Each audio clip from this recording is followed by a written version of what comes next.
ሰባት አይነት ሰዎች አላህ Subhanahu Wa Ta'ala ነገ ፀሐይ የስንዝር ያክል በቀረበች ቁጥር ሰዎች ከፊላቸው እስከ አንገታቸው ከፊላቸው እስከ እምብርታቸው ከፊላቸው እስከ ቁርጭምጭሚታቸው በእያንዳንዱ የሚያጠምቃቸው ጊዜ አለ። ያላ በሚያጠምቃቸው ጊዜ ሰባት አይነት ሰዎች ግን ጥላ ስር አላህ ያደርጋቸዋል። እነዚህ ሰባት አይነት ጓደኛ ማማቾች የሚባባሉት መሰረታቸው ገንዘብ አይደለም፣ መሰረታቸው ዘርም አይደለም። እነዚህ ጓደኛ የሚባሉት መሰረታቸው ለአላህ ብለው የተገናኙ ለአላህ ብለው የተዋደዱ ናቸው። እነዚህ ሰዎች ባህሪያቸው ተባለ መጀመሪያም ሲገናኙ ለአላህ ብለው ነው፣ ሲለያዩም ለአላህ ብለው ነው። ምንም አይነት ጥቅም አስቦበት አይደለም። ወደ ቤቱም ሲሄዱ ለአላህ ብለው ነው፣ ዱንያን ሲለያዩም ለአላህ ብለው ነው። ጓደኛ መሆኑ የምታውቀው መቼ ነው?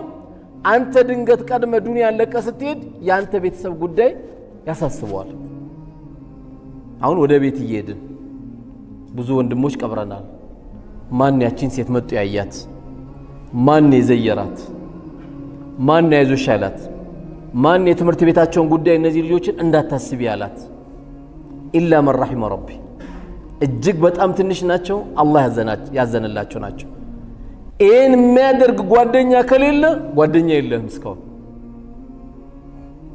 ጓደኛ የሚባሉት ሲለያዩም ለአላህ፣ ሲገናኙም ለአላህ፣ ሲዋደዱም ለአላህ፣ ሲተራረሙም ለአላህ ብለው የወንድሙ ለቅሶ ሲደርስ አጠገቡ ነው፣ ሲያገባ አጠገቡ ነው፣ ሲተክዝ አጠገቡ ነው፣ ግራ ሲገባ አጠገቡ ነው፣ ከሚስቱ ጋር አንዳንድ ነገር ሲፈጠርበት አጠገቡ ነው፣ ከባሏ ጋር አንዳንድ ነገር ሲፈጠርባት አጠገቧ ናት። አለ ነው የዚህ አይነት ጓደኛ? ወይስ ከአንገት በላይ ነው? ሐቢቢ ደህና ነህ? ሐቢቢ እንዴት ነህ? አይደለም እንባባለው? ዝም ብሎ ሐቢቢ ይባላል እንዴ? ደህና ነህ ብለህ ተናገር። ሐቢቢ ማለት እኮ በቃ ወዳጄ እኮ ነው እያልክ ያለው፣ የውስጥ ወዳጄ እኮ እያልክ ነው ያለው። ይሄ ጓደኛ ካንተ ጋር አለ ወይ? ስለዚህ ከአርሽ ጥላ ስር ከሚያደርጋቸው ሰዎች መካከል አንዱ ማን ናቸው? ረጁሉን ተሐባ ፊላሂ ወፍተረቀ ዐለይህ። ሲዋደዱም ለአላህ ብለው ሲለያዩም ለአላህ ብለው ያሉ ናቸው። ጓደኝነት ምን ያህል ደግሞ ከባድ እንደሆነ ሁላችንም የዘነጋ ነው ሐዲስ ነው። የሚገርመው ቀጥሎ ያለው ሐዲስ ጓደኝነት ምን ያህል እንደዘነጋን የሚነግረን ሐዲስ ነው። ሶስተኛው ሐዲስ ነብዩ አለይሂ ሰላቱ ወሰላም አንድ ወጣት መጥቶ ምን አላቸው? አንቱ የአላህ መላእክተኛ ሆይ፣ ብዙዎቻችን ወላሂ ተንሸራተትንበት፣ አባቴ ሞቷል፣ ካሁን በኋላ አባቴ በእኔ ላይ ምን ሐቅ አለው አለ ብሎ ጠየቃቸው። አሁን ጓደኛ ተራ ይመስለናል አይደል? ሐዲሱ ግን በጣም ከባድ ነው የሚነግረን። አባቴ ሞቷል፣ እስካሁን ስኸድመው ነበር፣ አሁን ግን ቀብሬዋለሁ። አባቴ ካሁን በኋላ በእኔ ምን ሐቅ አለው አላቸው። ሁለት ነገር ነገሩት። አንደኛ ዱዓ ልታረግለት፣ ረቢ ረሐምሁማ ከማ ረባያኒ ሰጊራ፣ ጌታዬ ወይ በልጅነቴ እንዳዘነልኝ አባቴ አንተው ቀብር አስተኝተዋልና እዘንለት። ሁለተኛ ምን አሉት? የአባትን ጓደኛ ወዳጅ ልትቀጥል አሉት። አያችሁት ምን ያህል ከባድ እንደሆነ? የአባትን ጓደኛ ልትቀጥል ነው አሉት። አባትን ቀበርከው ማለት ትልቅ ሐቅ አለ የሚቀጥል። ማን? ያ መጥቶ የሚዘያየሩት የነበረው፣ ሲሄዱ አብሮ የሚጫወቱ የነበሩ፣ ሲመጡ መስጊድ አብሮ የሚመጡ የነበሩ፣ ሽማግሌ ቤታችሁ ለእህት ሲመጣ ለአንተ ሲሄድ አብሮ የሚሄዱ የነበሩ ጓደኛ ያ ሐቅ አለብን። በአብዛኛው የዘነጋው ነው።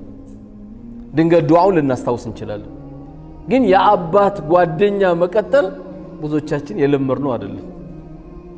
ሞታው 3 ቀን አብሮ አላው ተተነዋል። በሆነ አጋጣሚ ያ የአባት ጓደኛ ከሞተ ለቅሶ ደርሳለ እንጂ ሄደ አሰላሙ አለይኩም ሐጂ እንዴት ኖት? የመሐመድ ልጅ ነኝ እንዴት ነው ሰላም ኖት ማለት ሰውየው ላይ ራሱ የሚፈጠረው ስሜት ቀላል ነገር አይደለም። የበለጠ ስሜታቸው እየጨመረ ነው የሚመጣው። ምን ያህል የአባቶቻችን ሐቅ የረሳ ነው መሆኑ። እዚህ ዱዓ ላይ ግን ምን አለ?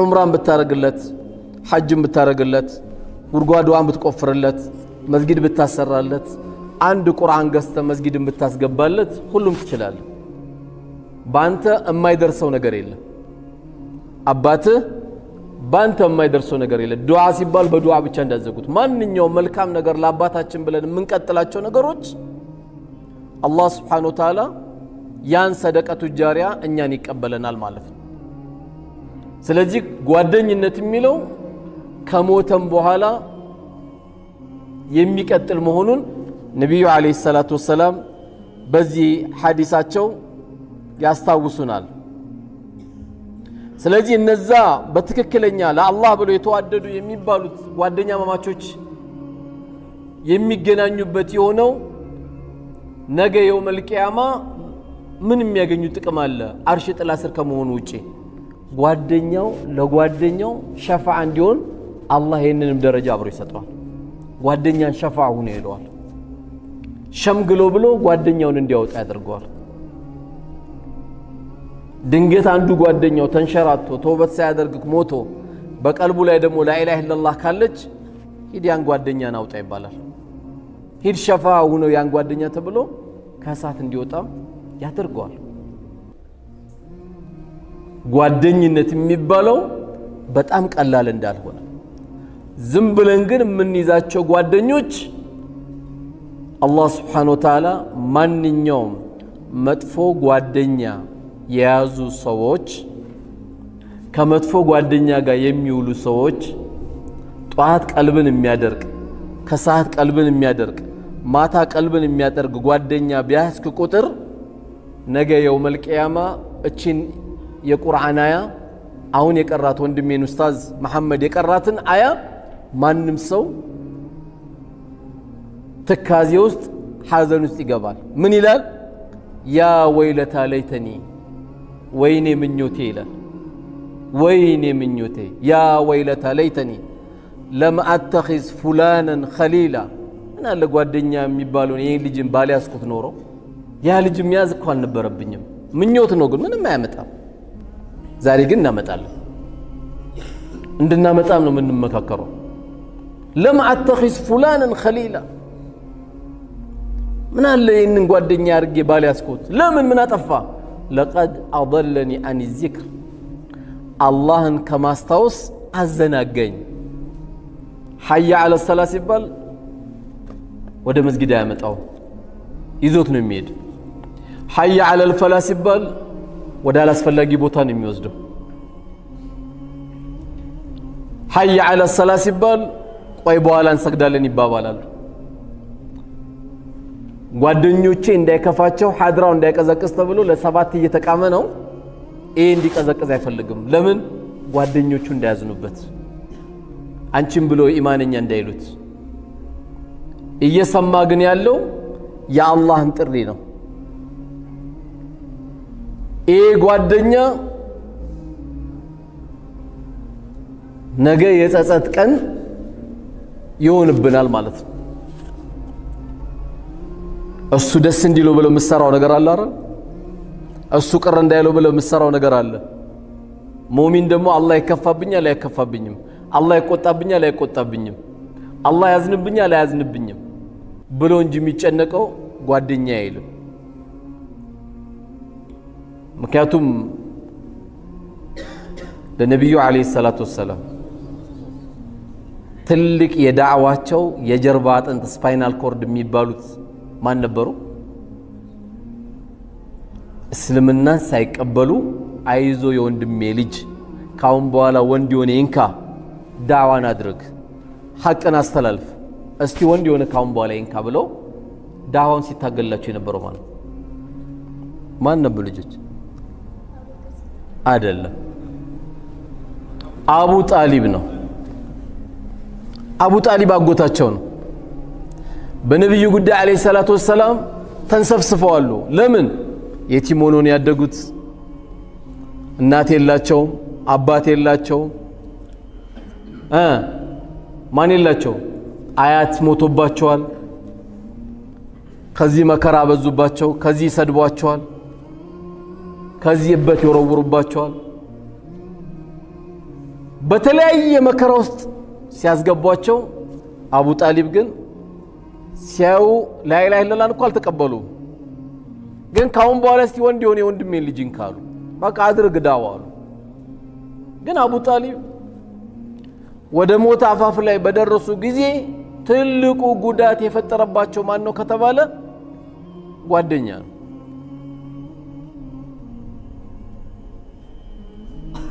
ከዚህ በኩል ማን አለ ረሱል አለይሂ ሰላቱ ወሰለም አሉ መሃል ላይ ማን አለ አልጋው አለ አቡ ጣሊብ የተኛበት ከዚህ በኩል ደግሞ የተረገመው ማን አለ አቡ ጃህል አለ እሳቸው ምን ይላሉ ያ አሚ ቁል ላ ኢላሃ ኢላላህ ከሊመተን ወሐጅ ለከ ኢንደላህ አንዴ ብቻ ላ ኢላሃ ኢላላህ በል አንዴ ብቻ ላ ኢላሃ ኢላላህ በል እንደው አጎቴ አንዴ ላ ኢላሃ ኢላላህ ብሏል ብዬ እንኳን አላህ ዘንድ እንድከራከርልህ ላ ኢላሃ ኢላላህ በል እያሉ ይነግሩታል ከዚህ በኩል ደግሞ ያ የተረገመ አቡ ጃህል አለ በዘመኑ ቋንቋ ሼም ነው የሚባለው አተርገቡ አን ሚለት አብዱል ሙጠሊብ አረ ሼም ነው እንዴ የአያቶችን ሃይማኖት እንደዚህ ትሞታለህ እንዴ ይላቸዋል እሳቸው ከዚህ ላ ኢላሃ ኢላላህ በል ይላሉ አቡ ጣሊብ ወደዚያ ያሉ አቡ ጣሊብ ሐቁን እኮ አውቀዋለሁ ምን ከለከላቸው ጓደኛ አዛረጋቸው ሊሞት ሲል ይመጣል አየው የተረገመ ጓደኛ ሊሞት ሲል አጠገባቸው መጥቶባቸዋል አረባክ የትላንትናው ኢና ወጀድና አባና ነው እኛ አባቶቻችን እንጂ የምንቀበለው ትላንትና የተወለደ ልጅ ሃይማኖትን ቀይር ሲል ትቀይራለህ እንዴ አረ ሼም ነው ባክ እያሉ እያሳፈሩት የአያቶችን መንገድ እንዴት ተዋለ እያሉት እያሳፈሩት በዚህ መልኩ አቡ ጣሊብ ላ ኢላሃ ኢላላህ ሳይሉ ምን ሆኑ ሞቱ በጣም ሲጨነቁ አላህ ምን አላቸው ኢነከ ላ ተህዲ መን ሐበብት አንተ የምትወደውን የምትመራ አይደለህም አላቸው ወላኪን አላህ ይህዲ መን የሻ አላህ ነው የፈለገውን የሚመራው አላቸው እንግዲህ አላህ Subhanahu Wa Ta'ala ለሳቸው ምህረት እስከሚያደርግልኝ ድረስ استغفر አደርጋለሁ አሉ ያ ረቢ ማሮ እያሉ ዱዓ አረጉ ዱዓ ሲያደርጉ ኢን ተስተግፊር ለሁም 70 مرة فلن يغفر الله لهم አላቸው አላህ 70 ጊዜ ምህረት ብትጠይቅለት فلن يغفر الله لهم አላህ ይምሮም ሲባሉ እሳቸው ምን አረጉ መሰላችሁ ከ70 በላይ ጀመሩ ኢን ተስተግፊር ለሁም 70 مرات አሃ 70 ነው እንደ ከለከለኝ ከ70 በላይ ማድረግ ጀመሩ ከዛ በኋላ ለአንድ ሙእሚን አይገባውም ለሙሽሪክ استغفار ሊያደርግለት የሚል የቁርአን አያ ሲወርድ ቆመ ሁሉም ነገር ምህረት ማድረጉም استغفار ማድረጉም ቀረ ማለት ነው አሁን በኔና ባንተ እይታ አቡ ጣሊብ የጀሃነም ነው ቢባል ይከብዳል አይደል በኔና ባንተ እይታ ግን ሁሉም የሱ ዕቃ ነውና እንደፈለገ ማድረግ የሚችለው እሱ ነው አንዳንዴ ከአቅማችን በላይ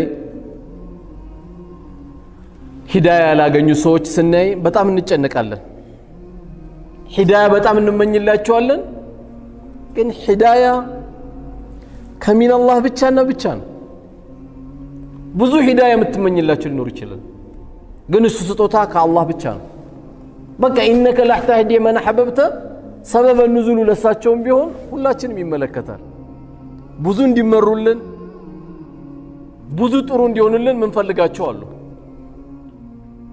ነገር ግን ሂዳያ ያለው በአላህ Subhanahu Wa Ta'ala እጅ ስር ብቻ ነው يقلبها كيف يشاء እንደፈለገ አድርጎ የሚገለባብጠው ጌታ እሱ ነው ስለዚህ መጥፎ ጓደኛ ይኸው አታይም እስከ ቀብር ድረስ ተከትሏቸው መጣ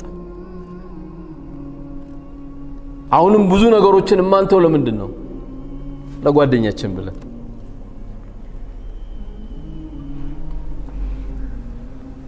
ነገር ግን ከኛ የሚጠበቀው ጓደኛዬ ለነገ አኺራዬ ይጠቅመኛል አይጠቅመኝም በተለይ አሁን ደግሞ ባለንበት ክረምት ነው ልጆች ወደ ቁርአን ቤት የሚላኩበት ነው ወላጆችም ወላጅነታቸውን ረጋ ብሎ ካዩ ብዙ ከልጆቻቸውም ጋር የሚገናኙበት አጋጣሚ ነው ብዙን ጊዜ ወላጆቻችን 12 ሰዓት ተነስተው ለከፊሉ እንቁላል ሲጠብሱ ለከፊሉ ኢንዶሚ ሲሰሩ ለከፊሉ ሩዙ ሲሰሩ ሰርቪስ መጣ ተብሎ ደም ይሮጣሉ። ማታ ሲመጡ ደግሞ ያመሻሉ ወይም ቁርአን ቤት ሄዱ ያመሻሉ። አባት ያመሻል በመተኛትና በመነሳት ሐያት የሚያልፈው። አሁን ግን ይህን ክረምት ልጆቻችን ጋር አብረን ስንበላ ጓደኛውን እናውቃለን፣ አብረን ስንበላ አመሉን እናውቃለን፣ አብረን ስንበላ ንግግሩን እንለያለን። እያንዳንዱን አሁን በጠይቃችሁ የልጃችሁ ጓደኛ ማን ነው ብል በአብዛኛው ሰው ያውቃል። ብዙ የፈተና ተሰጥቶ ለወላጆች ብዙ ቦታ ብዙ የልጆቻቸውን ፍላጎት ምን እንደሆነ የማያውቁ ቁርአን ምን ደረሰ ቢባል አሁን እዚህ ጋር 3 ወላጅ ብጠይቅ ላበላብ ነው የሚሆኑት።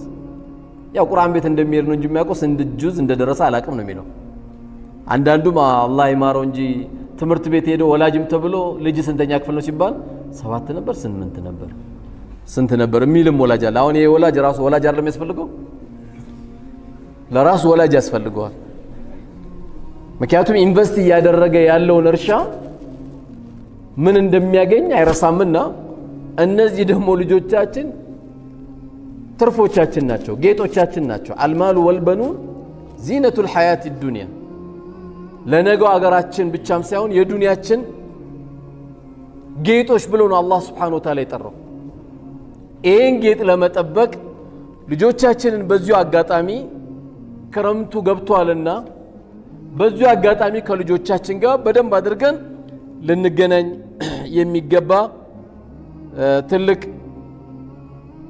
አልአኺላሁ የውመኢዚን ባዕዱሁም ሊባዕድን ዐዱው ኢለል ሙተቂን። ችን አስመሩበት። ማንም ጓደኛ ከማንም ጓደኛ ጋር የውመል ቂያማ ጠላት ነው የሚሆኑት አንድ ጓደኛ ብቻ ሲቀሩ አለ። ኢለል ሙተቂን አለ። ሙተቆች የሆኑ ግንኙነታቸው ምን እንደሆነ ይታወቃል። አላማቸው በዘር አይደለም፣ አላማቸው ገንዘብ ስለሚቆጥሩም አይደለም። አላማቸው አላህ Subhanahu Wa Ta'ala በሚፈልገው መንገድ ስለሆነ ግንኙነታቸው ያማረ አላህ ያደርግላቸዋል። አላህ ከነሱ ያርገን። ስለዚህ ለኛ ጓደኛ ምንለው ለእህቴ ጓደኛ ምትያት ባክሽ ማታ ከባሌ ጋር አልተግባባውም፣ አንድ ሲለኝ 2 አልኩት፣ 3 ሲመልስልኝ እኔም 4ኛ መለስኩለት ብላ ወይም ብለ ስትነግረው ጓደኛ እንዲመለሰችልህ እና በቴስት አታቀምሳትም ነበር የሚል ከሆነ ይሄ ጓደኛ አይደለም፣ ይሄ ትዳር አፍራሽ ነው። ያቱም የሷን ችግር አላዳመጥካትም። አንተ የሰደባት ስድብ አጥንቷን የሚሰብር ሊሆን ይችላል። የተጎዳችው ጉዳት አላወክላት። ቆይስ ያው ሴቶች ታቀለ እንደ ዑመር ኢብኑ አልኸጣብ እኮ እንዴት እንዳደረጉ ሰውየው አንኳክቶ የሚስቱን ችግር መጥቶ ሊነግር ሲል እያንኳኳ 3 ያንኳክቶ ዑመር አልከፈቱለትም። በኋላ ላይ ሄደ ሲሄድ አሳደው ያዙት። አንኳክተ ነበር ስከፍትላ አመለጥ ሲሉት አይ የሆነ ፈትዋ ልጠይቆት ነበር መልሱን አግኝቻለሁ አላቸው ዑመር ኢብኑ አልኸጣብ።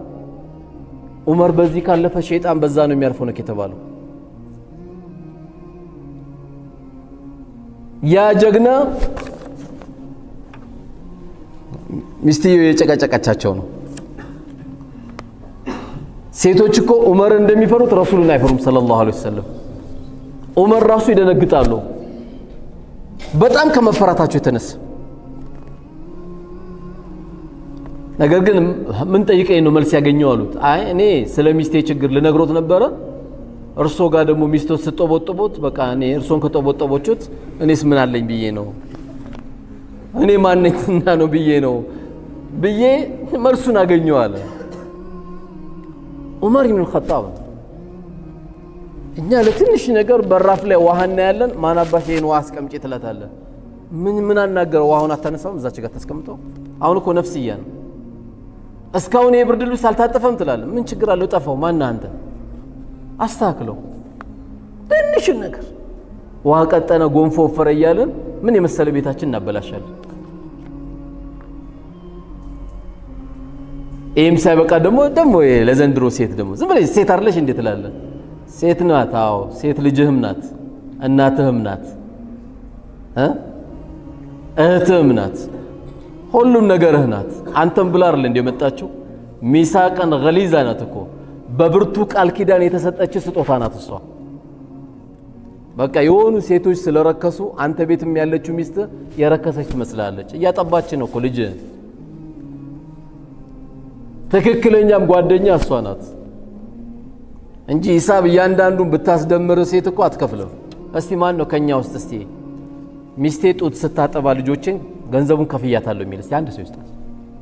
የጡት ከፍያታለሁ የሚል በሸሪዓ ያስከፍላል አይደል? ዛሬ ሰማችሁ ደነገጣችሁ። ትከፍላታለህ። ጸባይን ካላሳመርክ ትከፍላታለህ። ማን ነው ሴት ጡት የከፈለ ከመካከላችን? ያ የተቧጨረችበት እንቅልፍ ያጣችበትን ነገር ጡት ታጠባለች። ምንድነው የከፈልናት? ክፍያ ግን እንዳለ ታውቃላችሁ? አሁን እኮ እናንተ ክፍያ ይላል እንዴ? አበዛው። ጤፍ እየከሸመትኩ አይደል እንዴ ልትል ነው? እየበላው አይደል አንተ? እሱ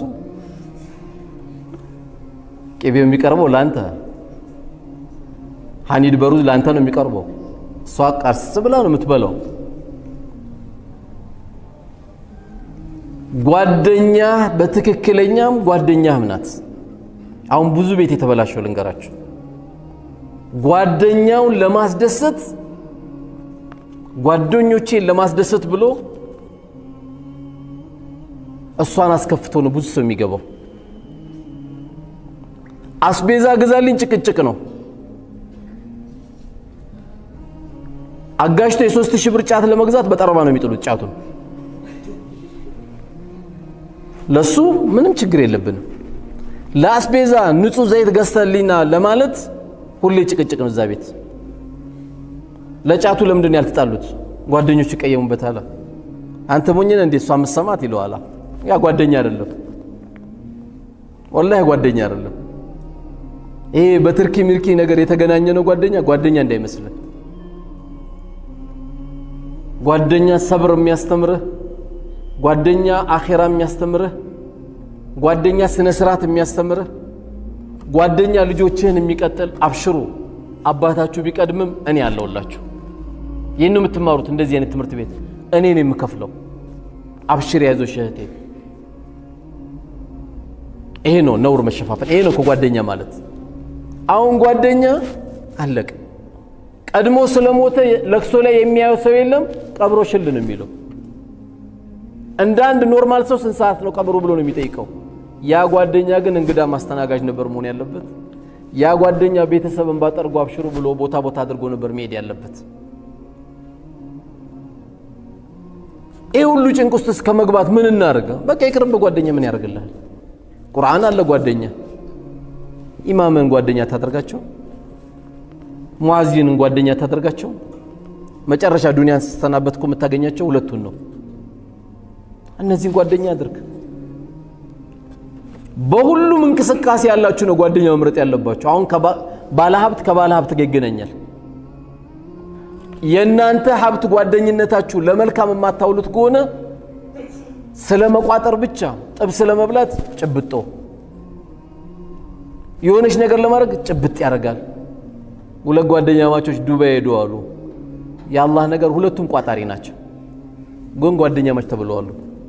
ዱባይ ሄዱ አሉ። መኝታ ሄዶ ሲጠይቁ 170 ብር አሏቸው መሰለኝ በድርሃም። ሰው ደግሞ ብዙን ጊዜ የሚያባዛው በኢትዮጵያ ነው የሚደምረው። ቶሎ ወደ ኢትዮጵያ ነው የሚመጣው አይደል? ወይ በኢትዮጵያ ሲያስበው አንድ ቀን ማደር 4000 ብር ይመጣበትና ያንቀጠቅጠዋል። ሁለቱም ቋጣሪ ስለሆኑ መስጊድ ሄዱና እንግሊዘኛ አይችሉም ወይ አረብኛ አይችሉም። ዘበኛውን ሄዶ እዚህ ጋር ማደር ይቻላል እንዲያሉ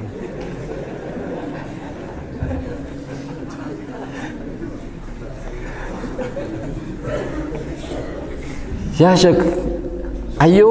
ኮንቲነር ለመጫን የሄደው ልጅ እንዲጨነቃሉ። ኮንቲነር ሊጭኑ ነው እኮ የ10 ሚሊዮን ብር ዕቃ ለመጫን የሚሄድ ምን አለ ቆንጆ አልጋ ላይ ብተኛ፣ ምን አለ ቆንጆ ቁርስ ቆንጆ ምሳ ብትበላ፣ ምን ችግር አለ? እንደውም የጠየቀውን ዘበኛ የሻይ ሰጣው ዱዓ አርግልኝ ብለም ትወጣ አልነበረም ሆነ ያለበት።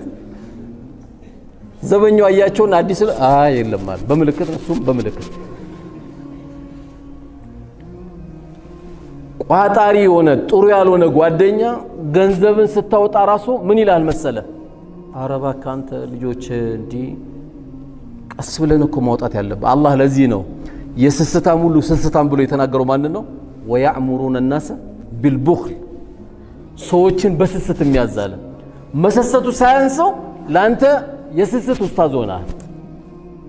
አንተ ጋር ቋጣሪነት ያስተምራል። ይመጣና ፈቅር ብቻ ነው የሚያቀርበው፣ በቃ ጭንቀት ነው የሚያስተምረው። አላህ አቅም የሰጣችሁ ወንድሞች እባክህ ወንድሜ አላህ ከዚህ ሁሉ ሰው ከ120 ሚሊዮን ህዝብ ገንዘብ ሰጠን፣ መልካም ነገር እንስራበት ወንድሜ። እኔ እናንተ ዳዒ አይደለንም አይደል? አዎ። ማሰገድ አንችልም አይደል? አዎ አንችልም። ማቅራትም አንችልም? አዎ አንችልም። ስለዚህ አላህ ገንዘብ ሰጠን ይላል። አዎ። የሚያቀሩት ኡስታዞችን ለምን አናጠናክርም? የአንድ መስጊዳችን ጉዳይ ለምን አንይዝም? ገጠር አካባቢ ልብስ ያጣ፣ ገጠር አካባቢ ጫማ ያጣ፣ ገጠር አካባቢ እድሜ ልክ ሙሉ የጓሮ ቆጮ ብቻ እየበላ ያለ አለ። እዛ ምን ሰድቅ እዚህ ምን ሰድቅ እያለ ካልሄደ የጓደኛ አይደለም። እሱ የሚያስተምር ምንድነው? 13 ቦታ ጫረታ አሸንፋል፣ ይደውልልህና ገንዘብ አዘጋጅ፣ ሌላ ቦታ ደግሞ 14ኛው መያዝ አለብን ይላል። ምንድነው የናከለ እብደቱ? ሰው ርቦታል፣ ግራ ገብቶታል። ቤተ ዘመዶች ግራ ተጋብተዋል። 13 ቦታ ይዘ ምን ልትሆን? እሺ አየር ላይ አትበር፣ የተለየ አትበላ፣ የተለየ መኝታ የለ። መስራት ማሻአላህ ጠንክር። ቻይና ለምን ትሄዳለህ? ፋብሪካ ክፈት፣ አላህ ይክፈትልህ። ጥሩ ነው መስራታችን፣ መጠንከራችን በደንብ ጥሩ ነው። ግን ጥሩ ጓደኞች ሲኖሩ ቸርቶናል። አልሰጥም ካልክስ አንተ ምን ጊዜም ጧት ጧት ተረግመሃል። ነብዩና አለይሂ ሰላቱ ወሰለም የረገሙ አላህ ያሳየ ተራጋሚ እሳቸው ናቸው። አሚን የሚለው ጅብሪል ነው፣ ሙስተጃብ የሚያደርገው አላህ ነው። ጧት ምን ጊዜም ጧት ጧት ሁለት መላእክቶች ይወርዳሉ። አንደኛው የሚራገም፣ አንደኛው ዱዓ የሚያደርግ። ጌታዬ ወይ ለሚሰጥ ሁሉ ተካለት፣ ለቋጣሪ በመልካም ነገር ለማያወጣ ሰው ደግሞ አጥፋበት። አሁን እሳቸው ባይሉ መናገር ራሱ ይከብደኝ ነበር። ከማንም በላይ ግን አዛኝ ስለሆኑ ትናገራለህ። ለሁሉ አዛኝ ስለሆኑ